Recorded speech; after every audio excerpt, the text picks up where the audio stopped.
Sounds like it's working. Yep. Okay.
Where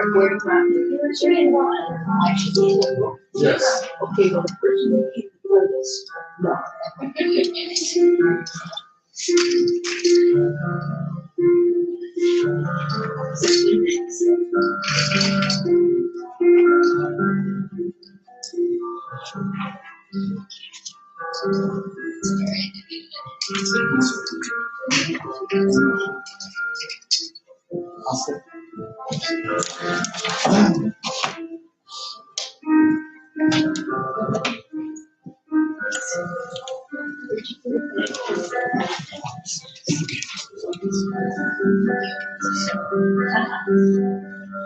So what is it?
Good afternoon. My title is Reverend Kevin Jacoby Clan, but I've been most comfortable with just Kevin, so feel free.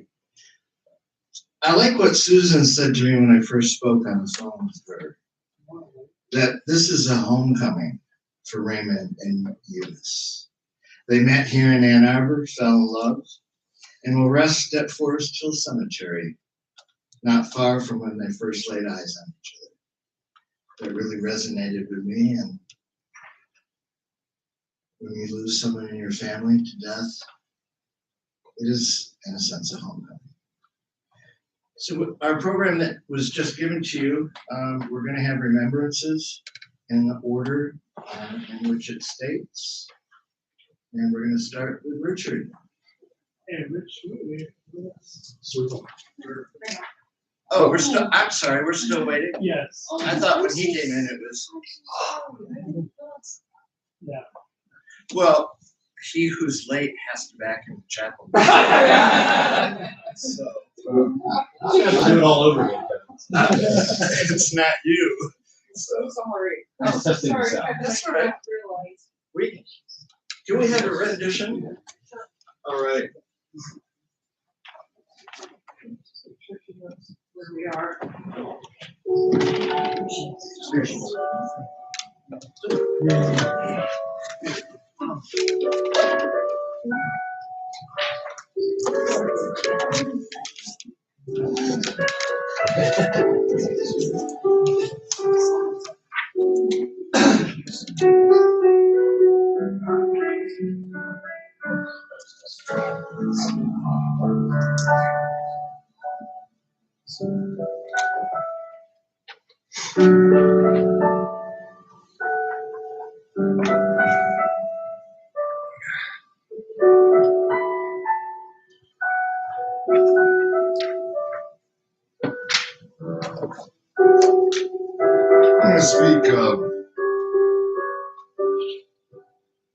I'm going to speak about our family.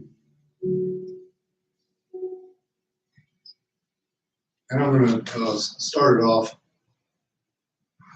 by reminding everybody of the fifth commandment. Honor thy father and mother. That's what we're doing here today. The reason we're honoring them is for Linda, Suzanne, and myself. They brought us up. They raised us up. They cared for us. They fulfilled their obligations to us. They fulfilled their obligations to Carol. And they also fulfilled their obligations to their parents. So I want to make sure that we all keep sight that that is why we are here today.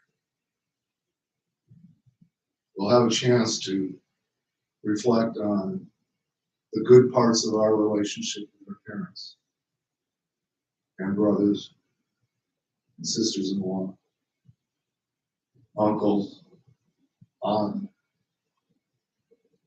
and so forth. We'll also be able to reflect on those times where perhaps it wasn't so good. And that is why this commandment is so important, that we honor Raymond Franklin Stokes and Eunice Lillian Berg Stokes. I just ask that you keep that in mind today.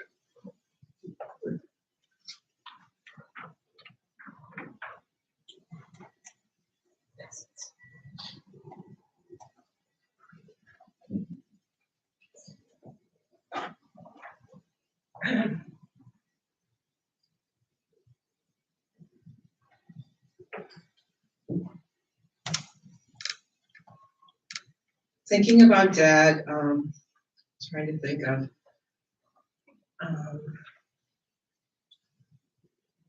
Dad, you know, he was really proud of working in the advertising business, and he was proud to work in New York City. One of my special memories is that he took me up to the offices of, I guess, the advertising agency, Ross Roy, thank you. And he showed me his office, which was piled high with papers and everything. And he took me on a little tour, and he showed me the art director's office. And I was fascinated to see all the, in those days, no computers, no personal computers. They had a huge amount of markers and various art supplies, and they did storyboards for their commercials, and everything was done by hand. And I think that really did inspire me to want to become a commercial artist. And of course, going into New York City was really a treat. I also remember a time when he promised to take me to the Algonquin Hotel for dinner, just me and Dad. And I would bug him about it and wouldn't let him forget about it. And he always came, he always followed through on his promises. And he was faithful. And so if you knew, if he made a promise to you, that he, you know, sometimes it took some time, but he would come through. And also I was thinking, there was a period of time in my life where I had gotten involved in the Bible. And it wasn't really something that I was looking to do at the time. I had just graduated college. I went to the School of Visual Arts in New York City. And I started going to these Bible fellowships. And of course, Dad was really suspicious of what I was getting involved in. I think at that time there was a lot of media press about cults and all of that. So he was really concerned that I was involved in a cult. And, but for me, I had gotten involved because it really gave stability to my life and really helped me to weather the storms and the difficulties in my life, and really gave me a solid foundation. And so I got Dad to come out. The Biblical Research Center was in Ohio, near Wapakoneta. And so I got Dad and Mom to come out. I had gone into this Christian leadership program, and there was a graduation, and he came out for that ceremony. And I think that was the time he went to a restaurant and said to the waitress, "I want 4 martinis, 1, 2, 3, 4." And he was like, you know, in a kind of a powerful voice, insistent voice. And so he went on talking and joking around with, I guess, Mom and whoever, and he turned around and there was 4 martinis. And it was pretty funny. I mean, Dad always tried to hold his character, but he just was laughing.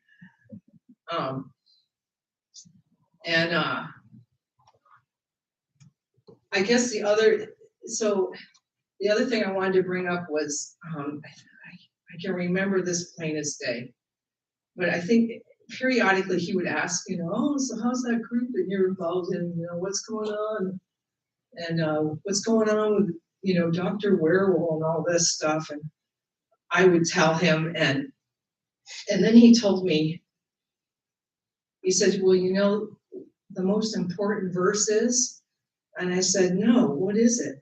And he said that if thou shalt confess with thy mouth the Lord Jesus and believe that God has raised him from the dead, thou shalt be saved. And I was floored, and he had a twinkle in his eye. And he wasn't really a religious man. I mean, he was one of those men that would go to church at Christmas and Easter, and that was about it, you know, to kind of placate our mom. But I appreciate Dad's faithfulness. And he went, and then the other thing I loved about Dad, the only other thing that I'm really going to miss is that he never forgot anyone's birthday. And he would always call on our birthdays and be very jovial. And he would sing. He would start it by singing like a drunken sailor next to my mom, who was singing like normal. And it's like something that I grew to like look forward to every birthday. And he did it. I think he did it even the year after Mom passed away. He still did it. He still called me on wherever he is. So I'm really gonna miss that. But I really appreciate, you know, many things about him.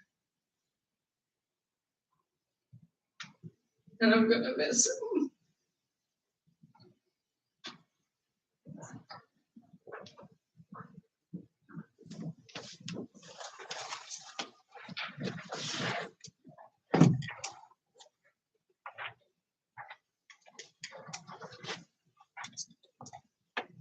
I don't know if it's the Washington training. Thank you, Linda. Thank you, Rich. But I had to write mine down, so I hope you'll indulge me in that. It's really good to be here in this setting, just family, mom and dad. It's really good to have a chance to celebrate Dad's life, you know, his dad or Grandpa or Uncle Ray or that annoying older brother. And Carol, you know, I have some experience with that as well. In many ways, this was a long time coming, too long, with Dad living without his beloved Eunice and then gradually losing more of his independence. In other ways, I can't believe we're here already. Some of my earliest memories of Dad were sitting on his lap in a big olive green Naugahyde chair, an ottoman that had once belonged to his dad, my grandpa Stokes. We'd watch TV with Mom sitting a few feet away in her chair. On Saturday nights, we'd watch All in the Family. And on Sunday nights, we'd watch 60 Minutes. For a time, I thought All in the Family was written about our family.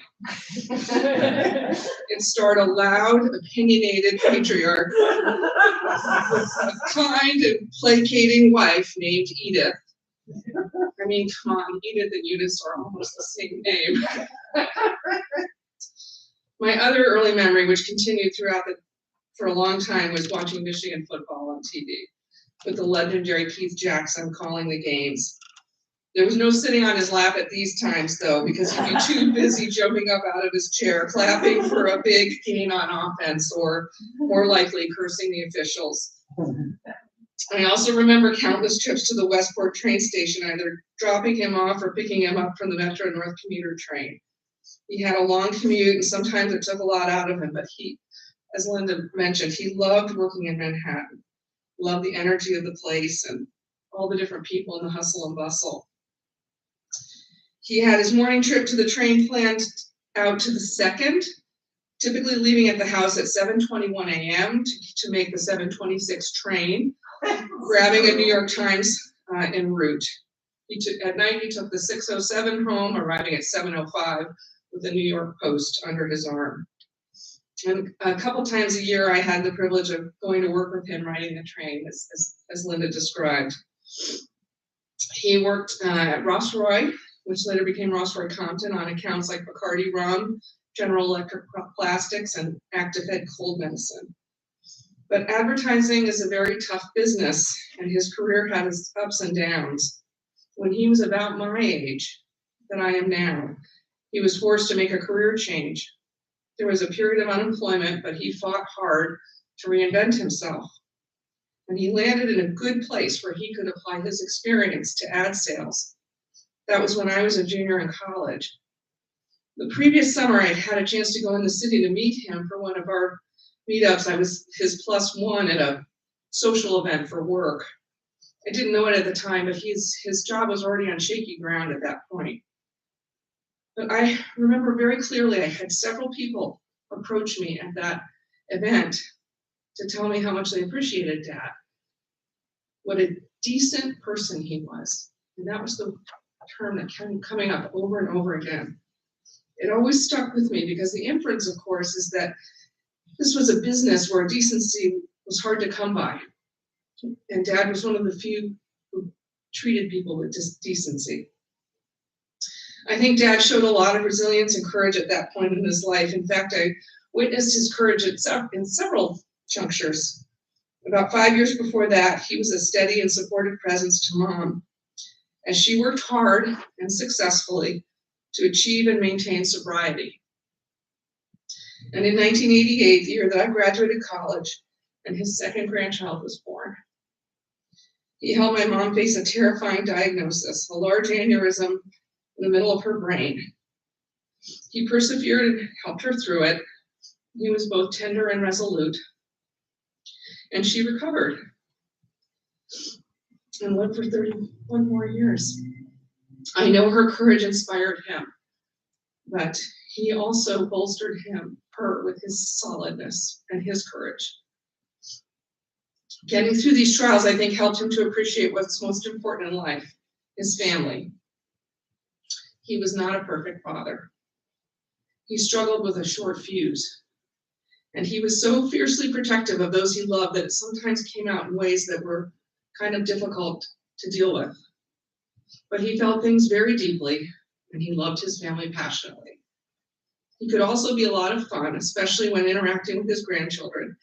He played a game with my kids that is hard to describe, but he would elicit squeals of laughter from them, and they came to affectionately refer to him as the Claw. And then there was the dentures, right? And when Maddie and Evan were little babies, his belly was the best way to soothe their fussiness. One of the highlights of his life, certainly, at least of the last portion of his life, was the cruise to Alaska in 2016 that he carefully planned for 2 years.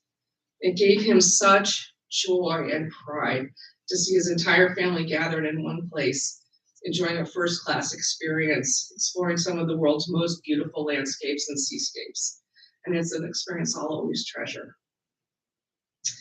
I would be remiss if I did not mention the other great love of his life, which is the University of Michigan.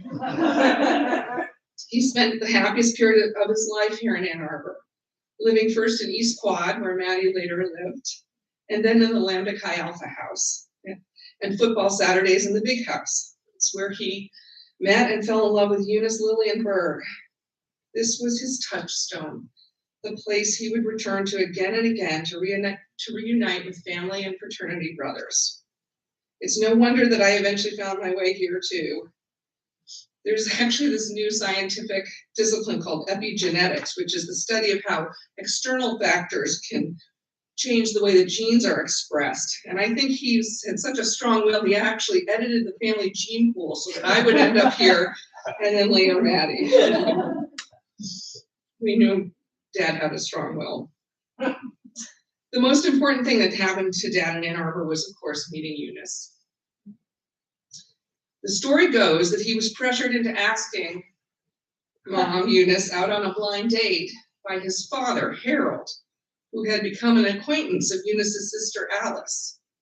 Alice worked at a company where Harold would make sales calls. After Eunice moved to Ann Arbor, Alice dropped a hint to Harold that it would be nice if his son, whom Harold liked to brag about, would give Alice's sister Eunice, who was new in town, a call. Apparently Ray procrastinated because somehow asking out a girl named Eunice, who was the daughter of a Lutheran minister, was not the most appealing prospect.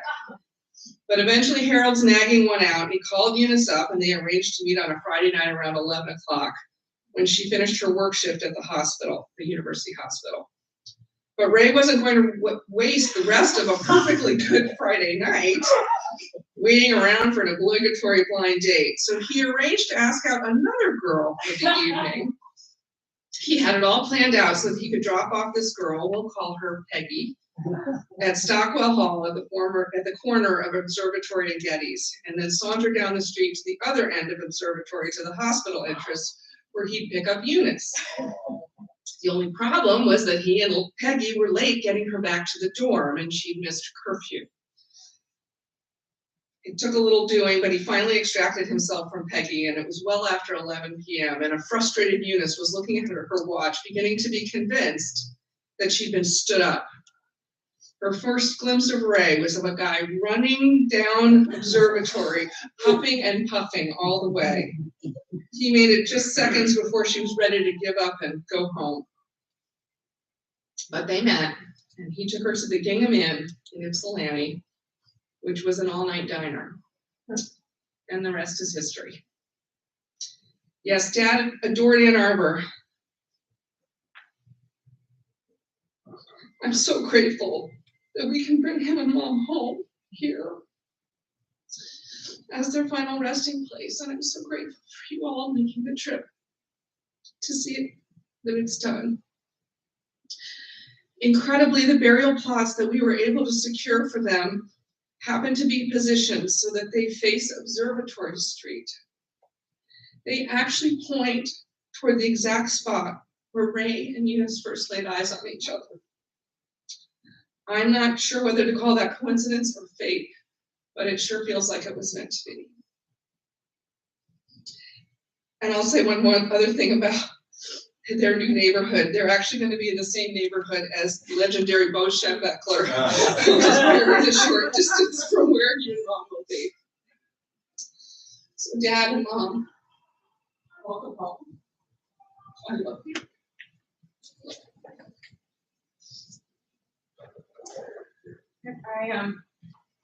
It's my pleasure to introduce my daughter, Maddie, who's chosen a selection to honor her grandfather.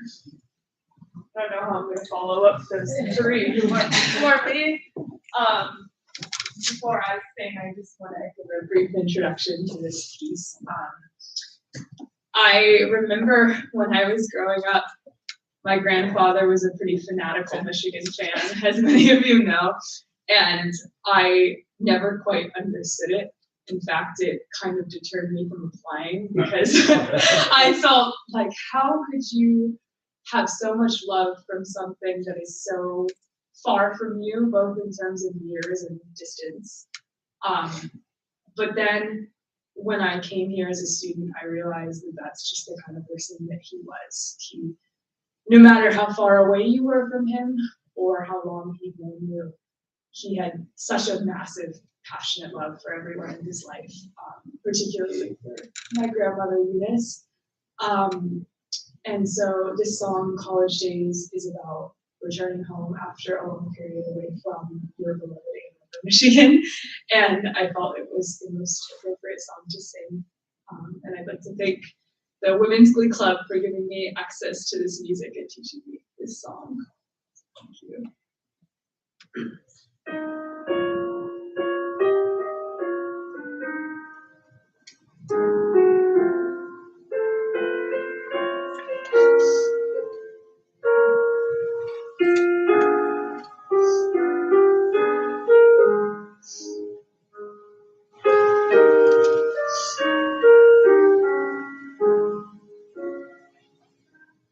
I'll never forget my college days, those dear, sincere old college days. I'll never forget my Michigan. 'Twas there long friendships first began. At Michigan, our hearts are true, all loyal to the maize and blue. There will be a golden days among those dear old college days.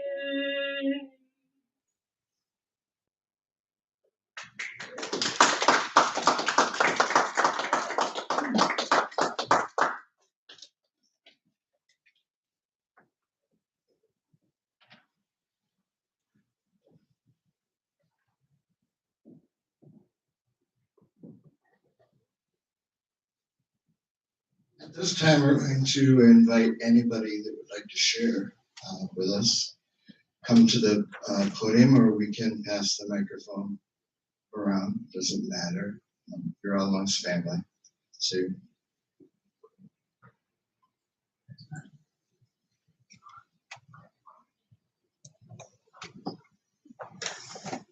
Bring me the microphone. Yep. I will.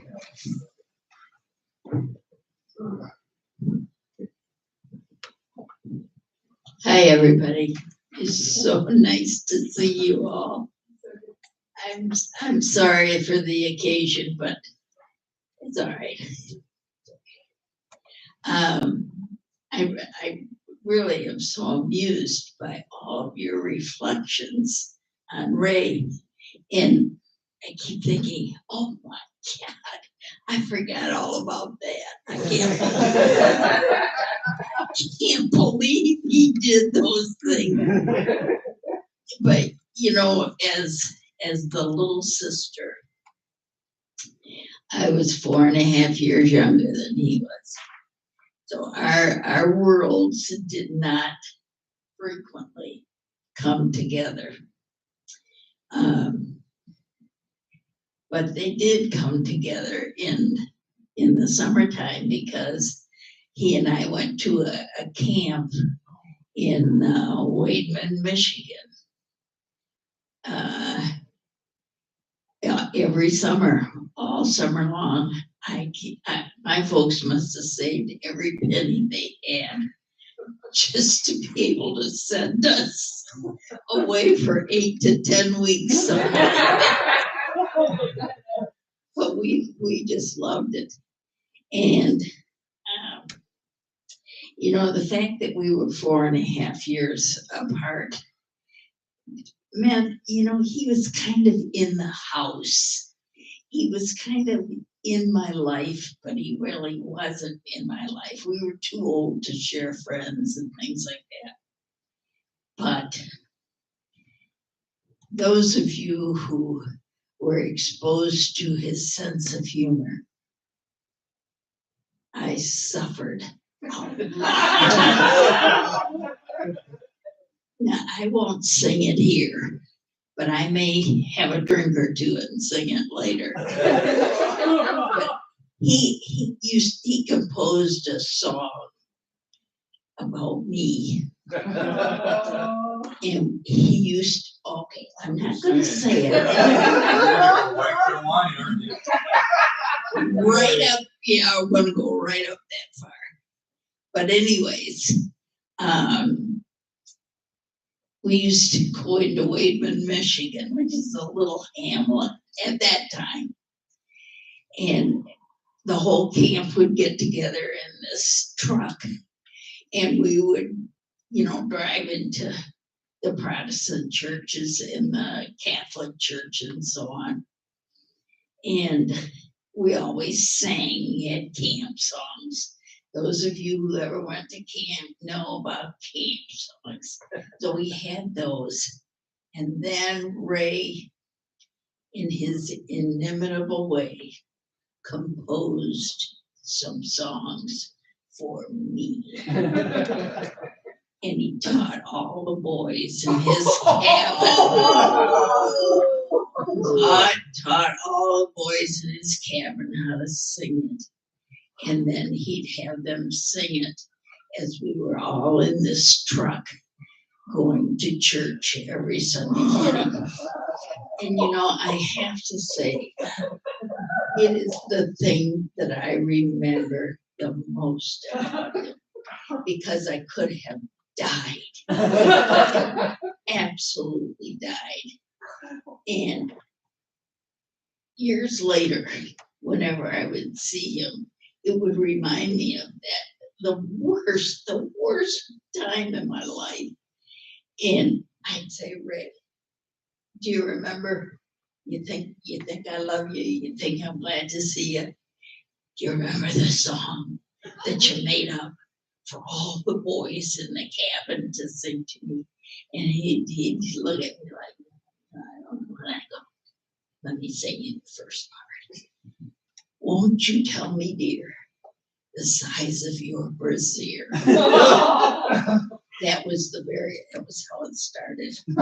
Now, listen, I was 10, 11 years old, something like that. I mean, we're talking total mortification. Total. It is incredible that I have been able to make a life for myself after having had him. Verses and everything. But anyways, I'd start off, I'd sing the first few notes. And oh my God, he'd just light right up. And he'd laugh and he'd laugh. And I think, God, you're 50 years old. And you're still laughing. You still think that was cute and really, really clever, don't you? And I tell you, I could have sung it to him the day before he died, and he'd have done the same thing. He'd have lit right up and just recalled the wonder of it, of how successful that whole thing was. But anyways, if I have 2 drinks, I'll sing the song for you, but you get the idea. It was not appropriate at all, which was frequently the case of his jokes that he played on me. Frequently inappropriate, and not the kind of thing that I would tell my mother. What, Richard? You think that's enough? No? You wind me up and I get going. I guess I was reminding Danny that it's his goal that when we get to dinner tonight, he Just should shut me no, up. I'm getting 4 Or martinis.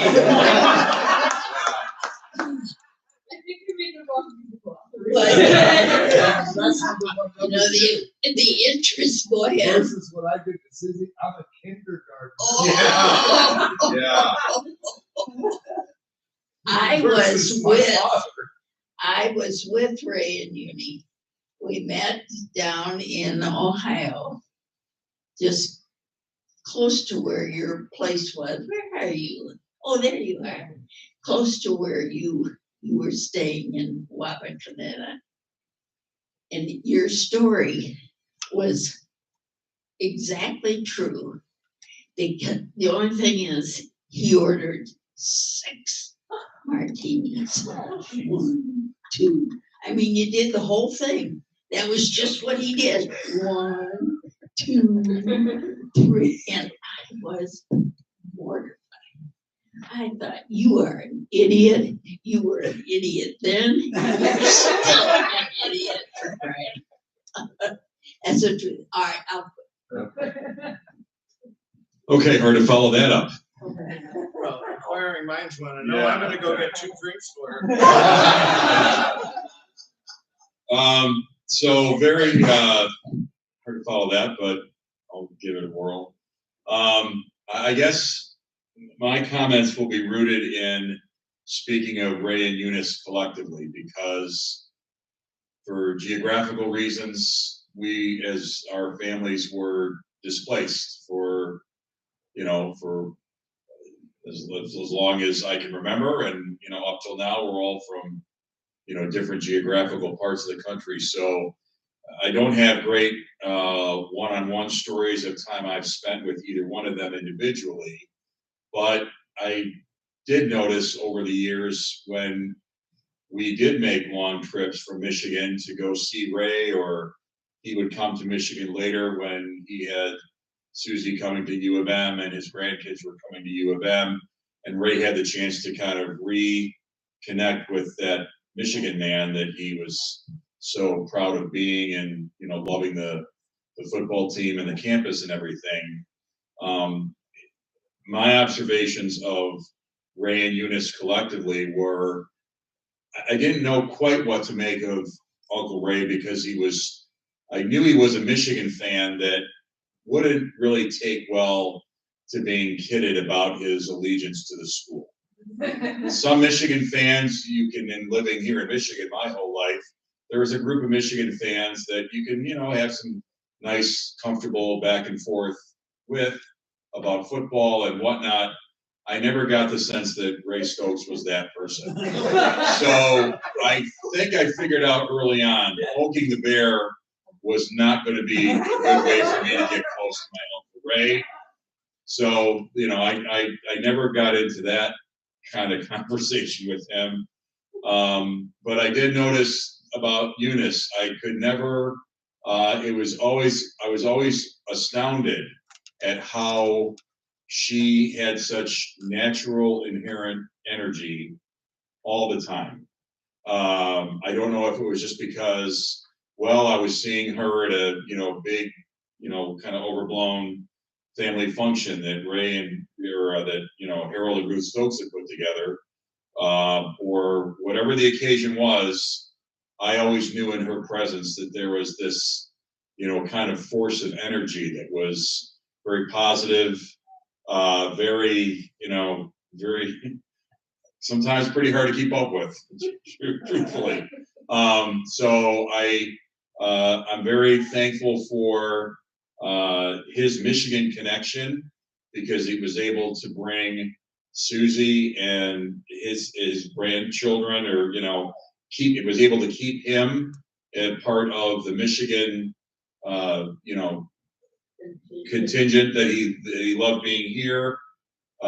He came to visit us at our house a few times, and the fact that we were able to kind of help him in a small way, just keep that connection to Michigan coming back, was really great. And like I said, between the two of them, the love that they had for each other, was always something you were kind of aware of. And the fact that we're all here together today talking about them in this way is, I'm mixed emotions, thankful for it in one way. Sorry that we're here under these circumstances, but very glad that we could all be together again, and kind of be remembering all the great things that they've meant to so many people here in this room. So. If I can just say Thank you. one word about Eunice. We just used to I'm gonna hold the mic. all the time. I'll hold it. Thank God for Eunice. You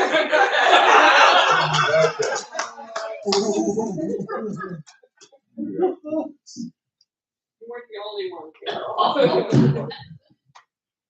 So I've been trying to think for the last week, like, what story can I share with you? But actually last night, after a couple of martinis and glasses of wine and beers, I think we told just about every story we could about Ray Stokes. And what they all had in common was pointing out his shortcomings. And who among us doesn't have foibles and shortcomings? One of the great things about Ray is that you could I learned very quickly after I met him that you could, in a humorous way, remind him of some of those shortcomings, and he would laugh at that. He would acknowledge that he was human, that he had these characteristics about him. But as Susie said, he was just incredibly devoted to his family. Such a warm person, and I don't want to go on too long. I just want to say that I am so lucky because he's my father-in-law, but I have two fathers. I'm so lucky to have two fathers. He was a true father to me, and Eunice was a true mother to me. And I just know wherever his soul is going next, he's going to be greeted by Bo Schembechler with a martini with 3 very big olives in it.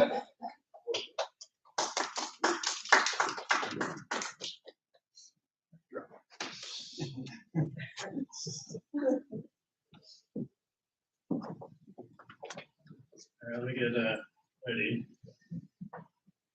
I have a couple of stories I wanted to share. I wasn't sure if this is working.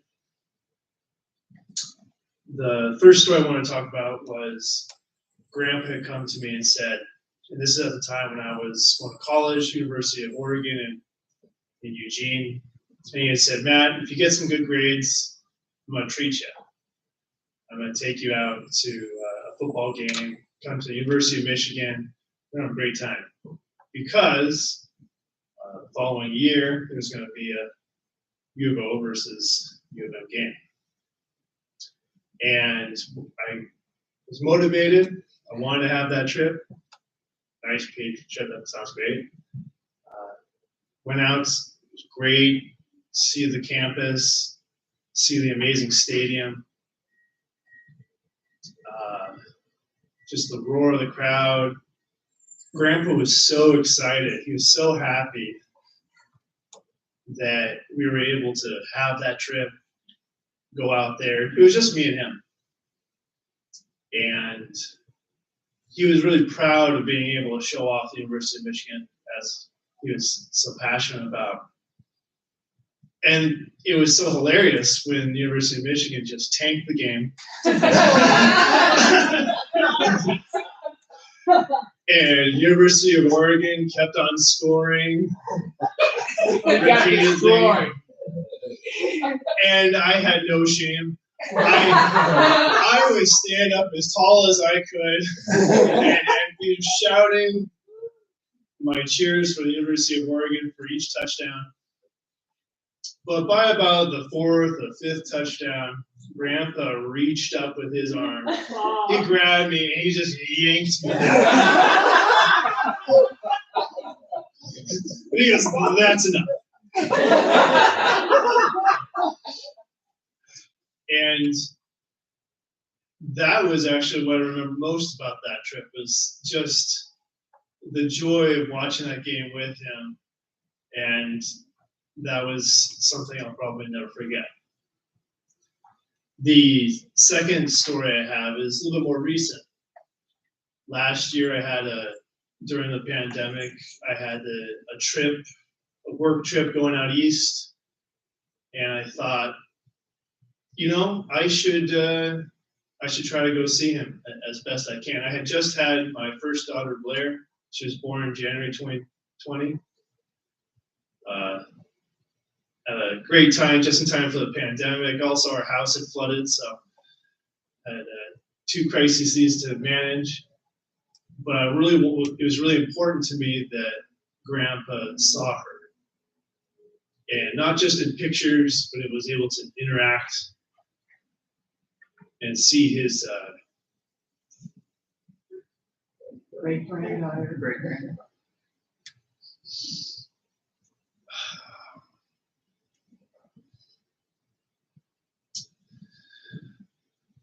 leading up to the trip. I had no idea if I'd even see him. There was COVID lockdowns. Forgot to rent a car. I got down there to Williamsburg. Couldn't find an Uber. Walked all the way to the hotel. Next day, went to go see him, and I had made arrangements with the house to be there the entire day. And it was the last time I saw him, and we had a blast. We talked, got caught up. It was a disbelief being there after so much isolation and then having him right there. We had a great conversation, great FaceTime, brought the iPad. We had it on video. He was so happy to see Blair, and she's grabbing the iPad and she goes, "I want to hold it," and doing all the things normal toddlers do. He just kept chuckling, and he was just so happy to. And then, of course, he was able to see my mom, his daughter, Linda, and that was just, he just kept talking about how special that was for him. Of course, seeing Grandpa is not without a little bit of shenanigans. He wanted me to bust him out of there. I couldn't do that. So I offered to go out and get some food for him. No one would offer me a car. I couldn't find an Uber. I finally did find one Uber. We ran out to a restaurant. I had to beg this guy to stay there. I'll pay you triple to stay here. He did. Ran to the restaurant, called in a bunch of extra favors, and was able to bring back dinner, but not without a nice little keg of beer. Did you bring the growlers? I did. We found them in his room. I drank some. I didn't realize until after the fact I wasn't supposed to do that. We had a great time, and we finished off the night, and we said our goodbyes and everything, but the one phrase that stuck in my mind was, he was very proud of the family, and he just said, I'm just drinking you in, Matt.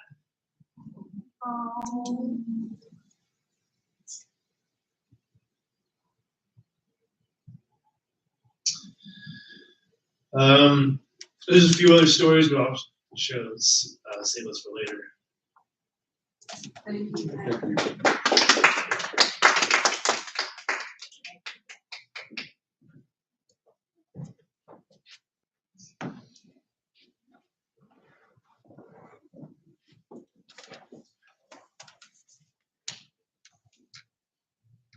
gonna keep this brief so that I don't crack. I have some notes here somewhere. Okay, so sorry. Our grandpa was truly one of a kind. His humor, his laugh, his hugs are all going to be missed. I don't have a specific story to share. I think I shared them all last night. It's so hard to pick just one. I think I'm really gonna miss, his emails and his wonderful birthday voicemails, some of which I've saved. But what I can say is he inspired me to write a short story, and I will be dedicating it to his memory. It's from the brief period of time, those few years where he was a widow, and I call the story The Widower, to be published. I came across an email he had sent, and I think my main regret is not always responding as much as I could have. When you're young and you're busy, you don't always make the time. But he sent an email back in 2009, and it says the following. Sorry.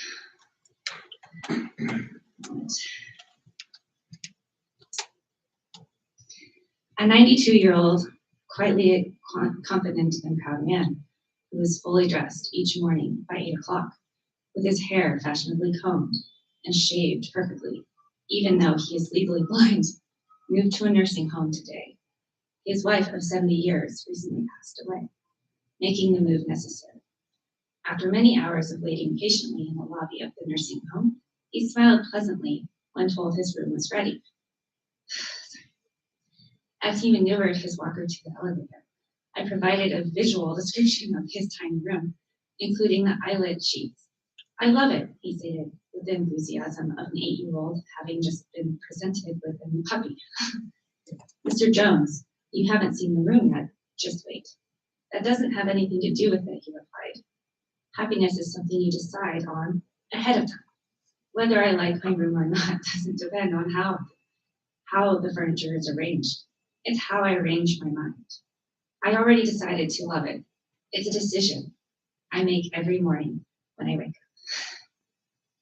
I have a choice. I can spend the day in bed recounting the difficulty I have with the parts of my body that no longer work, or get out of bed and be thankful for the ones that do. Each day is a gift, and as long as my eyes open, I'll focus on the new day and all the happy memories I've stored away just for this time in my life. Old age is like a bank savings account. You withdraw from what you've put in. So my advice to you would be to deposit a lot of happiness in the bank account of memories. Thank you for your part in filling my memory bank. I'm still depositing. Remember the 6 simple rules to be happy. 1, free your heart from hatred. 2, free your mind from worries. 3, live simply. 4, smile while you work. Try.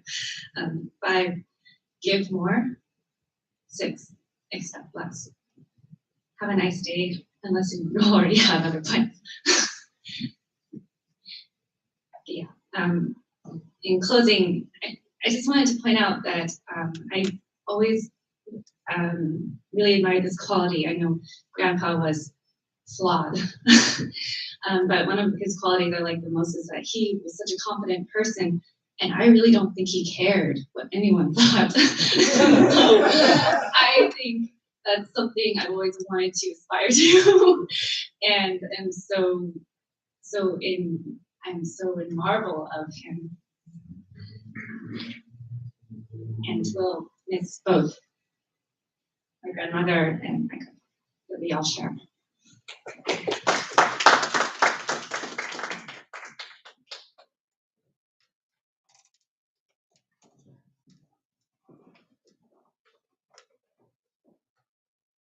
So I don't have as much of a singular story. I actually do have one that I'm not even sure my parents know this, but one of my first memories that I can remember that's not based on a picture is my parents' trip to Barcelona when they ditched us for a while. Let their 2 kids stay at home with their grandparents, which was one of the first things I ever remembered, was sitting outside with our wooden chairs and the wooden table that eventually got broken by one of our family friends, and eating pizza with Mama and Grandpa. And that was just me and Maddie. I don't know what year that was. I was like 5. How old were? What year was that, Mom? Do you remember? It was our 15th anniversary, so that I was young. 2009. Yeah, so I was 5, 6, around that age. So Maddie and I were both really young. But one of the things that really, with Mama and Grandpa, that really resonates with me is their home back in Williamsburg. And that was definitely a second home for me growing up. And I still can hear the creak of the door when it was open.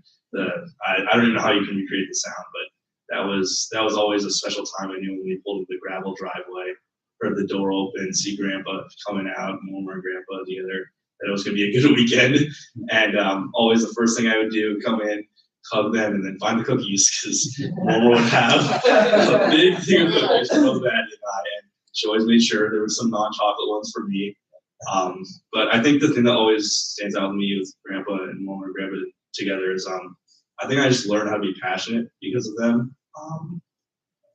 I mean, everyone knows me as the sports guy around here, and I think some of my earliest sports memories were sitting Saturday afternoon watching college football all day with my grandpa and learning how to become a Michigan Wolverine, even though I'm the disappointment child not going there.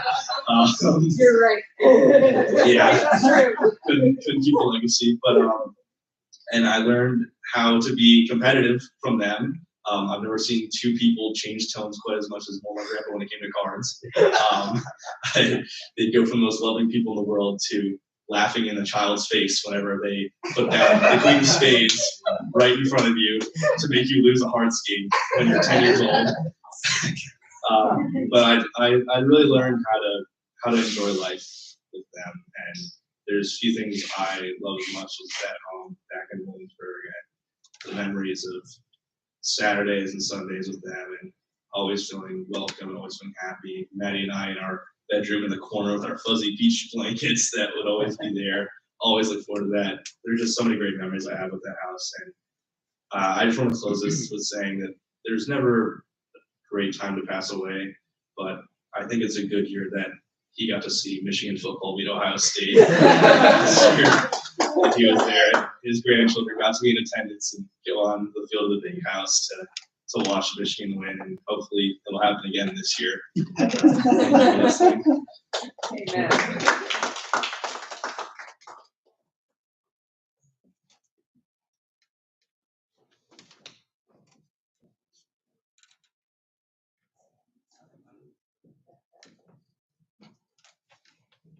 Okay, first of all, I don't need a microphone. Okay, I am a Stokes, but I'm also a Gutowski. Okay. Mike, would you pick up the mic because it's being live streamed? Oh, So that wow. can hear it later. Oh, yes, okay, all right. Or But you can for walk around. our sister. But you can walk around. Yeah, much better than that. Okay, all right, so many years, I think it was like at least 10 years ago. Well, I'll back up a little bit further from that. I would talk to Aunt Eunice and Uncle Ray maybe once or twice a year. At the end of the conversation, it would invariably be the same. Mike, when are you gonna come out to see us in Williamsburg? Sometime, Uncle Ray, sometime.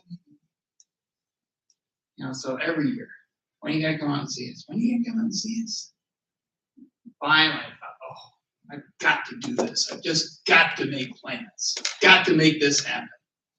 So I don't know, about several years ago, I drove out. Not sure what time of year it was, maybe September, August, something like that. Anyway, I listened to the Happy song on the radio a lot, driving from Michigan into Williamsburg. So But hey, it was just such a great week. We went to Jamestown and Yorktown and saw the sights and so forth, and they were both very excited to show me all of that. And we ate well, and it was just so nice. And, what a great privilege and act of kindness that they bestowed on me. And I'm glad that I gave myself the opportunity to do that too. It was really a terrific time. And, yeah. The other thing is that I do remember that thrashing that Oregon gave Michigan. That will never quite leave me. Not completely. Yeah. Good old passionate Uncle Ray. We'll miss him. Oh.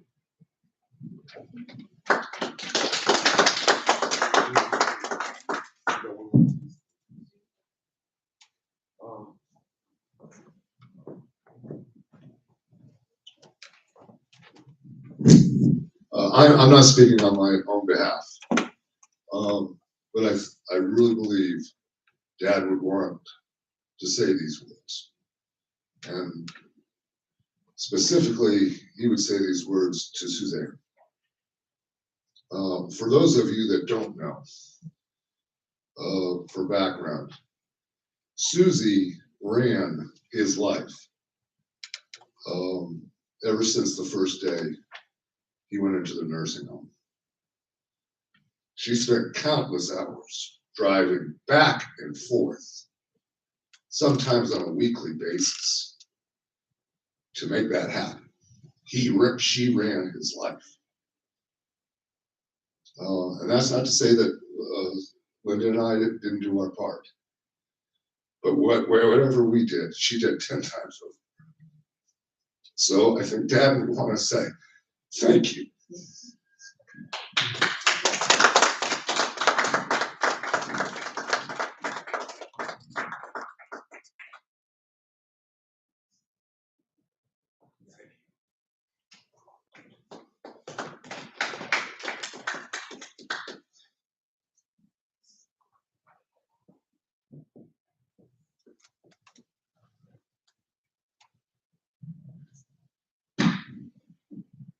I am so glad that you got to finally get closure with where the growlers came from. That's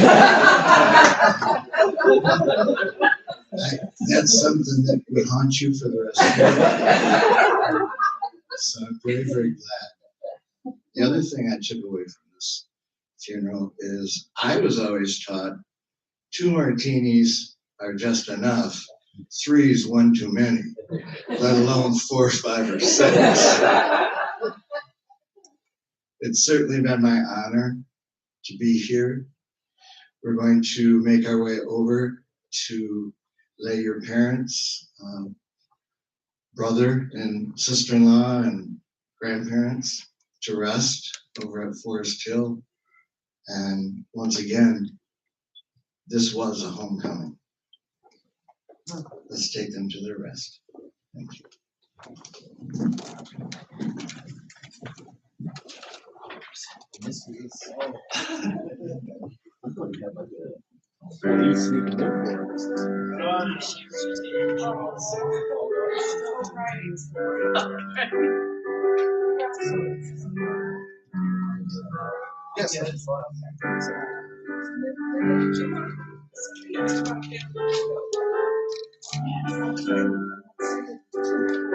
Where would you like to go?